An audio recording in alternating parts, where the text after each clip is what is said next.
Hello everyone, welcome to our channel. బంగాళాఖాతంలో ఏర్పడినటువంటి Fengal తుఫాను ప్రభావంతో తెలుగు రాష్ట్రాల్లో రానున్నటువంటి 24 గంటల పాటు అతి భారీ వర్షాలు నమోదవుతాయని వాతావరణ కేంద్రం వెల్లడించింది. వివరాల్లోకి వెళ్దాం. ఏ జిల్లాలో వర్షాలు పడతాయో తెలుసుకునే ముందు మీరు మన ఛానల్ని సబ్స్క్రైబ్ చేయనట్లయితే సబ్స్క్రైబ్ చేసి ఈ వీడియోని ప్లీజ్ లైక్ చేయండి. బంగాళాఖాతంలో ఏర్పడినటువంటి ఫెంగల్ తుఫాను ప్రభావంతో రానున్నటువంటి 24 గంటల పాటు అతి భారీ వర్షాలు తెలుగు రాష్ట్రాల్లో నమోదు కానున్నాయి.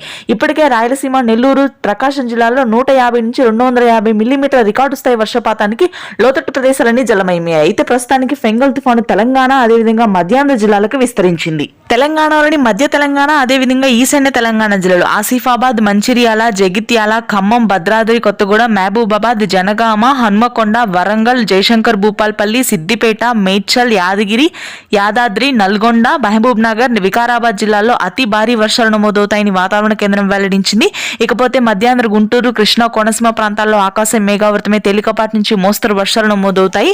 రానున్నటువంటి 24 గంటల్లో మధ్యాంధ్ర, ఉత్తరాంధ్ర జిల్లా ముఖ్యంగా ఉత్తరాంధ్రలోని శ్రీకాకుళం, విజయనగరం, విశాఖపట్నం, వైజాగ్ ప్రాంతాల్లో భారీ వర్షపాతం నమోదు కానుంది. ముఖ్యంగా తెలంగాణ అదేవిధంగా మధ్య కోస్తా, ఉత్తరాంధ్ర జిల్లాలో రానున్నటువంటి 48 గంటల పాటు కీలకమైన వర్షాలు నమోదవుతాయి.